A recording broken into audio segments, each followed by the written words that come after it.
want some, get some, bad enough, take some. All right, hello, welcome to episode 52. So Raymond tells me it's 52. He says, Gangrel, you fool, it's 52. I was thinking it was like 53 or 54, 55. I don't know, arrive alive at 55. But FANGIN and Bang with Gangrel. Did I miss last week? Yeah, I did miss last week, but I think we had clips and stuff that went up. But what's going on, everybody? I have been super, super busy. I'm gonna pull it up on my phone because I cannot read, but I don't know where it went. But Raymond doesn't have it up there, so I'm gonna do a quick announcement. Oh, yeah, there it is. So the Major Wrestling Figures podcast. I got the shirt on today too, so I wore it. That's what I pulled it out, trying to figure out what shirt am I gonna wear today. And I said, "Oh, cool! I got a Myers and Cardona shirt." So they have come out, and if you can see it right up here, it's Series 3 of a Gangrel, the Major Bindi. So I'm super excited. This should be out in the early fall, hopefully. In a perfect world, it should be out early fall. But there's the reveal. There it is. You got one with blood. The old school Gangrel right there, the white puffy shirt. So super, super excited for that to go out there. So you can go on to what's going on here? You can go check them out on Major WF Pod. That's a major. So I'm gonna break it down to you because I'm a little bit slow and I had much sleep. So Major Wrestling Figures Podcast. So that's Major WF Pod, all one word, right? So you can check it out. That's Myers and Cardona, who's tearing it up, doing a hardcore thing. I think they were both wrestling in Alaska just recently. So they're killing it. Now they're killing it in the action figure world. They're making their own action figures, the Bindis, the little Bindi ones. I'm proud to be a part of the Series 3. And it's awesome, man. So that's some good news there. If you're a fan of collecting stuff like that, I know some of my friends are collectors, and they're gonna send me a couple that I gotta put aside for them, and I'm gonna do that. But well, that's pretty cool. What do you think, Raymond? You like it? Yeah. Yep. Yeah, it's cool. I'm not sure. I think they're the smaller ones like that. Like the I don't know how many inches, 3, 4, 5 inches. I don't know what they are. They're not the big dolls. They're the little Bindis. So, but it's really cool. I think there's only a limited amount coming out. So look for it and get your order in because they're bound to become a collectors. And these guys, man, they're Major Brothers, man. Well, I call them the Major Brothers from all the way back in Deep South days. But then they went on to be like Kurt Hawkins and Matt Cardona. But yeah, they're doing big things and doing great things, and they're really great guys. So I'm super, super excited for them. And they've put some time in this wrestling world and industry, and done some amazing things and continuing to do amazing things. So thank you guys, Major Brothers, for Major Wrestling Figure Podcast. Having on there, and my cool shirt. I like the shirt. I don't wear it much because I don't want to ruin it. I like the colors. You see how it pops there, Raymond? Yeah, it gives me like a baseball vibe. It's the Mets. He's a Mets fan, so we're not gonna say nothing being or Yankee. These are Yankees. This is a Yankee fan studio right here. He's the Mets. We weren't gonna get into that, but yes, you caught on to it. Yes, it's the New York Mets kind of vibe right there. But we won't hold that against them. Being that Susan would kill me if I put over the Mets or anything like that. We're debuting this. I was gonna wear it anyways, and then it made me remember like that. Had it on there, but I don't wear it much because I don't want the colors to get pulled out of it. But it is Mets colors. It is a baseball vibe, New York Mets. But go Yankees, go Yanks, go Yanks, go Yanks. Well, I was just watching when I was doing cardio the day when Judd hit that walk-off home run. A few weeks back. Tremendous. Aaron Judd. You don't even know who that is. Yeah. No, you don't watch sports. That's it. You stay in a dark back cave and edit all day. All right. So that's cool. So it's not going to be the longest podcast in the world. So what can I catch you on? What have I done? And what have I been? What have I done? AEW. Did you see that, Raymond? Yeah. Did I tell you about it or did you just see it? I woke up to it. You woke up to it. Bling, bling, bling. I woke up to it. I didn't catch it live.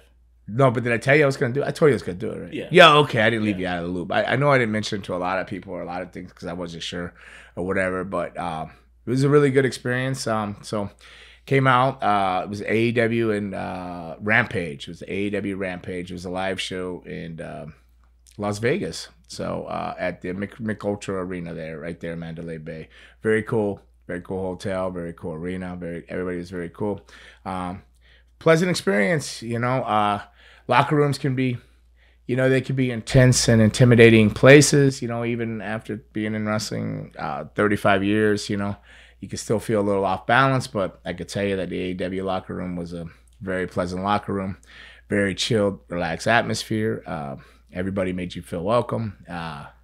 It was cool. It was a good vibe. It was a very, very good experience. And, I wasn't sure what I was going to do when I got there. And then, this is running through my day. So, Las Vegas is 3 hours time difference from here on the East Coast. So I get in the night before. I get into my room about 6 o'clock. And what happens? 6 is 9 for me. And I've been running. I get in a I fall asleep and wake up at 6 the next morning. I'm like, damn, I didn't get to the gym. I didn't do anything. So I didn't see much of Vegas. So, which I wouldn't have anyways, but I would have went at 8 or something. But I get up and so I head to the venue early. I go have breakfast and I'm thinking this venue can't be open at like 9 a.m. Call time's 11, but I ate and I was heading over about 9 a.m. and I walk in. Well, first thing I see when I walk in is Paige Van Zandt, Scorpio Sky, and Ethan Page and Sanjay Dutt, and they were all walking through her stuff. So I went out there and I sat for a couple of hours while they were walking through some stuff for a pay-per-view, and it was good watching Sanjay break it down, producing the segment, and seeing where they're gonna go with such a crazy, bizarre storyline where it's a bunch of heels and one face basically in there, and then it was a very bizarre thing. So that was cool. So that's how I started my morning. And then it was just pretty much visiting with old friends like Regal and stuff, sitting back and chopping it up. And Simbodi was in there doing something that day. So it was good to see Simbodi, but it's good to see Bryan Danielson and talk to Punk for a while, CM Punk. Well, he's super chill, super relaxed. Same guy I met many years ago. Came across the same way, which was always very cool to me. So it was a very good vibe, good experience. And then came showtime, Raymond, and here it goes. So they tell me, hey, these guys are gonna be dressed in black. You're gonna have a curtain. The Young Bucks are gonna come out like the Hardys. They've been called cosplay Hardys and stuff like that. So they're gonna come out, and I think they were actually wearing, I'm pretty sure they were wearing Matt and Jeff's actual gears from the 90s or early 2000s. I'm definitely positive it was their gear. So they said, yeah, they're gonna come out, they're gonna drop the curtain, you come out. I'm like, what? They're gonna drop a curtain, come out. So in my old head, I'm thinking, damn. So I'm behind this curtain, so they're going to drop it. I just got to walk out after they've come out, and they're already doing the Hardy thing. And they're like, yeah. So I didn't say nothing, but in my head, I'm thinking, oh, crap, man. This is a different type of crowd here. They even going to know who the hell I am, or they're going to think I'm like Meatloaf in his white puffy shirt. They're going, stop right there, before you go any further, do you love me? You don't even know who that is, do you? Nope. No, you don't know who Meatloaf is. Of course not. It's like school. When I was heavier, I was in England wrestling, and this guy called Flatliner, and his dad, he would ask Flatliner, he goes, hey, where's the Meatloaf guy? Because Meatloaf would wear a white puffy shirt and stuff and play piano. Meatloaf was very heavy. And so it was one of the things that inspired me to lose some weight is Flatliner's dad calling me Meatloaf in the white puffy shirt. Could have been, I don't want to be a pirate, Seinfeld. Why do I don't want to be a pirate? Jerry Seinfeld. No, it was Meatloaf, which was I was like, come on, man. Although Meatloaf was talented, rest in peace. Actor, musician, and singer. But no, I don't want to be Meatloaf. But Meatloaf, I lost a lot of weight towards the end too, though. But I didn't want to be Meatloaf. Just didn't even sound right, Meatloaf, right? Oh, it's nasty. Huh? Meatloaf's nasty, period. Meatloaf's not nasty. If you make it with some oatmeal and you get some seasoning, you put some. Oh man, you don't know nothing about it. You don't know nothing about eating, but be called Meatloaf the Entertainer. I didn't want to be called Meatloaf the Entertainer. So we'll go back to I'm going, are these people going to remember anything or not? So that's kind of in the back of my head. And it's always a big fear when you show back up and you do one of these one-off type of things and stuff like that. But when the curtain dropped and the people came, I was like, oh, thank goodness, So that's your biggest fear. So I was super happy. So again, there started that vampire smile that WWF tried to stop, that smiling vampire when I come down to rap, because just to hear all those people excited to see you, it just really makes you happy. And even if you're trying to be mean and menacing, you still can't fight that feel good, chill vibe, vampire inside smile. Like, hey, here we go. So I went down. It was a fun fun moment. And then the Young Bucks decided to get nasty behind my back. Maybe I was out there celebrating a little too long. I don't know. Whatever it was, but they jumped me from behind, beat me up. And then, of course, here we come. Which I just noticed something. And I don't know. You don't listen to rock music, Raymond, but you ever listen to Enter the Sandman? No. Okay. Like, I like, so being live in the arena and hearing the old Hardy's music hit, it reminds me of the drums in Enter the Sandman when it kicks in. Like I don't know, all the Metallica people, you let me know if you hear the same thing. But that's what it kind of reminded me of. But then here they came out, they made the save, and then the New Brood reunion, which we did like 2 weeks prior to with Joey Janela on a smaller scale. But it was really good to do it on the grandest of stages. It was really fun. It's good to be around Matt and Jeff, and it was It was an overall really, really good experience, with everybody and everything. And then jumped on a red-eye flight, and I was back home and back to another show somewhere. and then I was grinding all week and then training, and jeez, I don't even know. I'm so tired and from running, Raymond. Like I was almost ready to. I was ready to quit the podcast. I'm gonna quit wrestling. I can't quit wrestling, but I'll mumble it sometimes. But man, I've been running lately, just making towns. This past weekend, I was in South Bend, Indiana. So again, that was my AEW experience. It was great. It was fun. I had a question. Always got a question. Everybody, this is Raymond with a question. I don't use the Lord's name in vain in here. But I'll tell your mom. Let me go find your mom. Sorry. So, when do you have the time to take in these moments? Like, when do you have the time? Like, you were just running. Like, when do you have the time to sit? Maybe just now. But I talked to you guys about it. Maybe I was taking in airplane, the flights, so I was on a red eye that night. So everything wrapped up 6 or 7-ish or whatever it was. I had a midnight flight, so I just went back to my room, showered, and went to the airport, Ubered to the airport, and maybe sitting in the airport at hour or two, kind of reading stuff online and, just looking at pictures of different things people posted. And then I did Matt's podcast, what was it called? The Extreme Matt Hardy, I think, podcast. And, I took it in a little bit talking with him because, we're going back and forth about it, so you could check that out and listen to it. But I think on the flights when I'm unwinding or sometimes unfortunately, no matter what level, like AEW or just even any show in general, like even this weekend, for example, I was in South Bend, Indiana, and I have like a really, really early flight, 6 a.m. or something. I have a flight to get back home because I had to land at Fort Lauderdale. So my schedule that weekend was like no sleep, got on a plane, flew to South Bend, went pretty much straight to the venue. Straight to the venue, did the show, get wrapped up, get back to my hotel room about 1 a.m., and then get back up at 3 a.m. to catch a flight to be at the airport for a 6 a.m. flight that leaves at 6 to land, through Charlotte back to Fort Lauderdale, and then land in Fort Lauderdale. Have Susan meet me there with some extra gear, pick me up, stop at the first Dunkin' Donuts on the way out of town, get a large 7-7 coffee, like all jacked up with cream and sugar, and then drive that 4.5 hours to Tampa or whatever it was, and do a show there, and then wrap that show up 10 o'clock at night, and then drive the 3-4 hours back and get home. So what we were talking about, you're asking when do I take in those moments. So wind it all back. So I finished that show in South Bend, and I get to the room, and I know that I'm going to get 2 hours of sleep, but you spend an hour unwinding and rewinding in your head in your room. So eventually you really don't sleep. You just kind of look at the clock, and then an hour later you look at the clock and get up, So I take them in then, it creeps on you, but you gotta let the adrenaline come down and stuff like that. It doesn't matter how big or how small the show.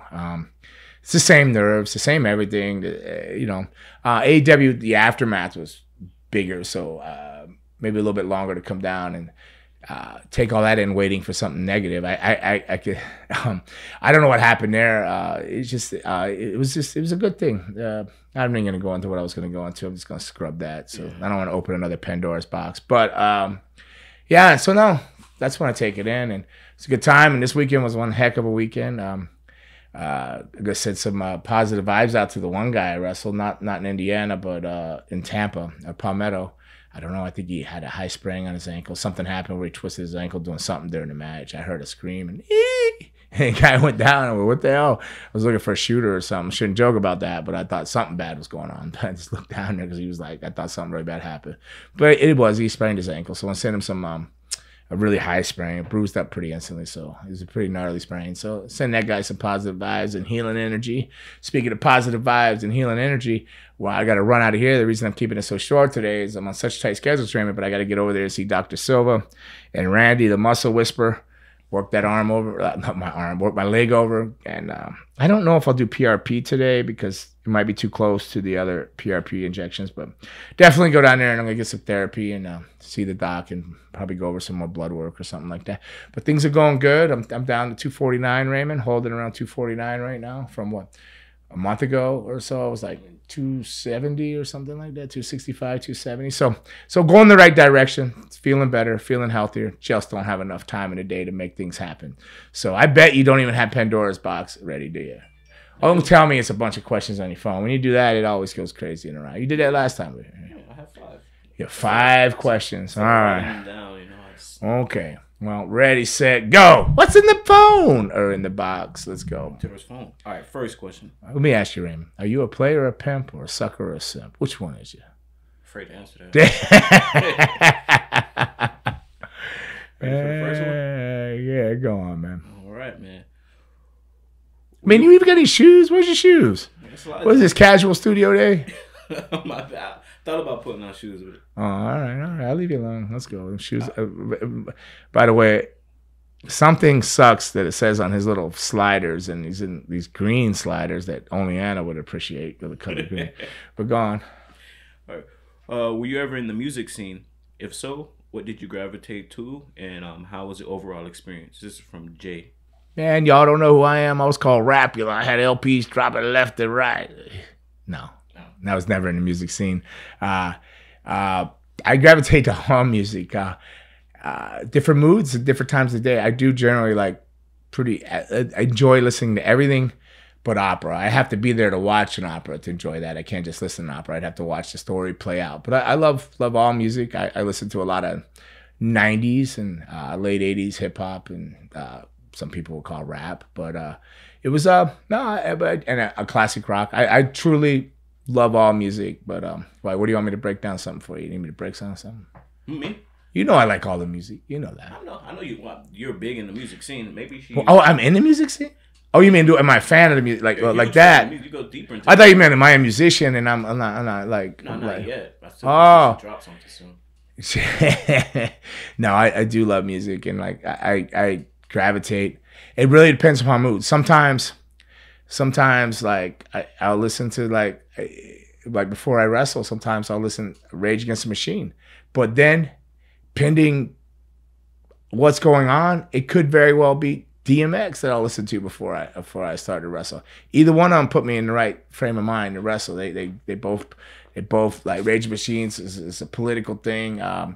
The beats are hitting hard and heavy, and it gives me that aggression. And DMX is the same thing. He's just kind of a life and a street thing that I relate to, and a lot of levels and stuff. You know, rest in peace. He's not much different than anybody, man. He's just we're all the same out there. We all grow up in the same places, same neighborhoods and stuff. Well, not everybody's the same neighborhood. We have different, diverse neighborhoods, but I grew up in the hood, so I grew up in Deerfield, man, and I can relate to all that. It all puts me in this. It gets me all in the right place. When I'm just driving, I might listen. If I'm just driving, I might listen to more classical rock. If I'm gonna lift weights, I tend to lift better. It'll be 80s. I don't want to say hair band, but it'll be 80s rock that I'll listen to when I lift weights.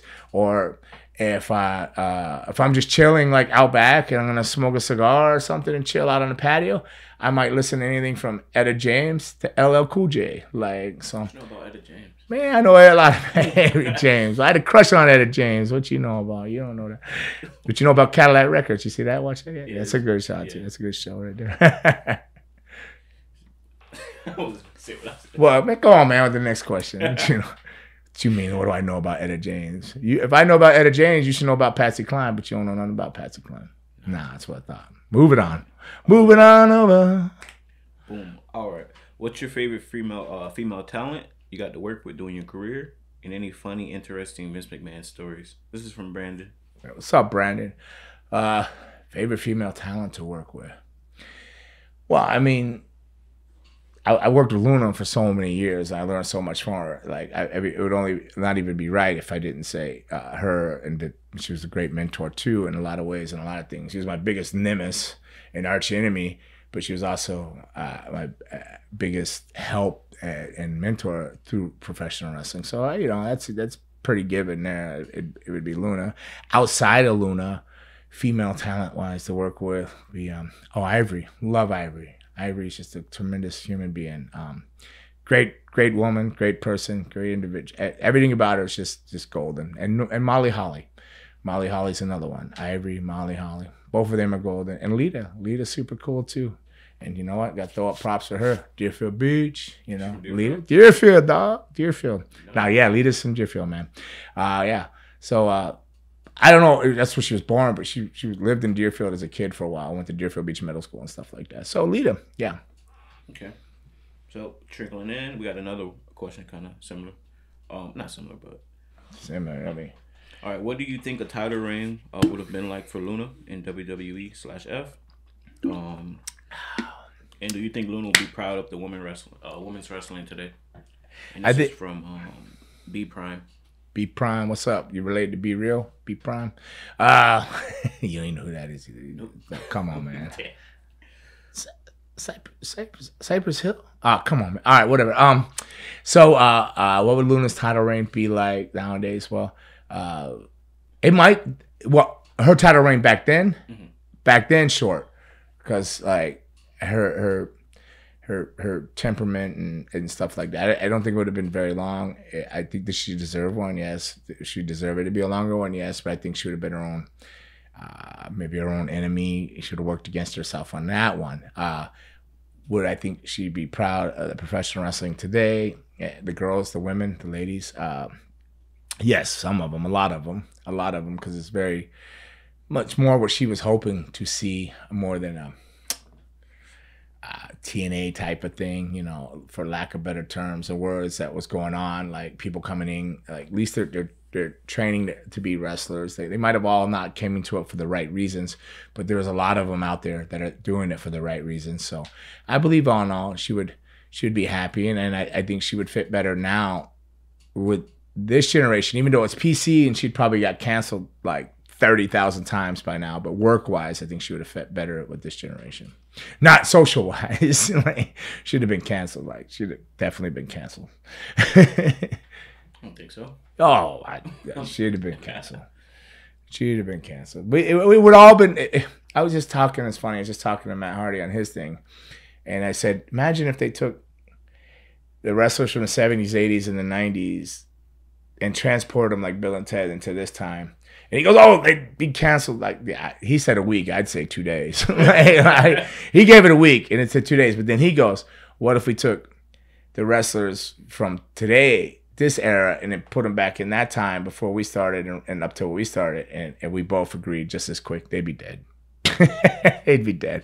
And they wouldn't be in wrestling. They'd walk away and quit. It wouldn't work. Two different generations, two different worlds. There's no one from this current generation you think could possibly. Well, I didn't say no one. I didn't say no one. There's some for this generation, but they're still alive from the old generation. Like new ones coming up. No, there's some that would last and could be straight edge and last because they just in them. But I'd say 90% of them no. Okay. Yeah. But it's just because it's just too different. Yeah. It's just two different generations, two different things. The things we had to go through and do things they would never comprehend or do or put up with. They would lay down on the floors or they'd put their title belts on the desk and walk away. I don't even know what's going on with that. Any news on that? I haven't seen any wrestling. What's going on? I still don't know if it's legit or not. It's probably legit. They pulled all their merch and everything else. Why are they gonna stop making money? Yeah, you won't do that. You can cut your nose off to spite your face, but well, we'll see. I'm gonna have to catch up on all that gossip. I've been so busy. I haven't even been able to catch up on that kind of gossip. But what else is in that box and phone and questions so we can get on that? Favorite match or opponents working in All Japan Pro Wrestling from Stellar? All Japan Pro. You could probably Kawada, Masawa, Kabashi. Well, you want me to keep going? Like Dr. Death and Terry Gordy, Stan Hand. Like I wrestled them all. Great. I think Dan Crawford and Furnace, the Cam Express. That was that Budokan Hall moment. That like one of the matches that changed. That I knew that I just wanted to stay in this business forever. Everybody when I was there in '91 and '92, they were just beasts, grown men, warriors, just athletes, just. No limit soldiers, you know, like hoo. Yeah, man, they were just. I loved them all. I still go back and watch that stuff. Sometimes I'm partial to Kawada, but I think Masawa. If you my life was on the line, you're gonna maybe jump off a cliff, and I'm gonna be like, who do I want to work, or who do I like the best there? I mean, if you're gonna ask me the Japanese guys, I'm gonna say Masawa. Americans, I'm always tend to go back to Terry Gordy because Terry Gordy was just the man back then. Terry Gordy was just one of my favorites, all-time favorites, you know. Terry Gordy, Dick Slater, but I wasn't over there with Dick Slater. I was just naming names to the people when I was over there with them. But just tremendous athletes and just true men. Just well, you know, the epitome of alpha. All those guys, you know. Did I answer your question there? Whoever he was, who was that from? It was from Stellar Steve. Oh, Stellar Steve, SS. Oh, right. So from Brian, using his wife's account again. All right. During your career in the UK, have you ever wrestled in the city of Belfast, my hometown? And that'll fit me. Oh, you know why I got a headache? I'm thinking about all the drinking I did in Ireland. God mighty, oh my, yes, I have.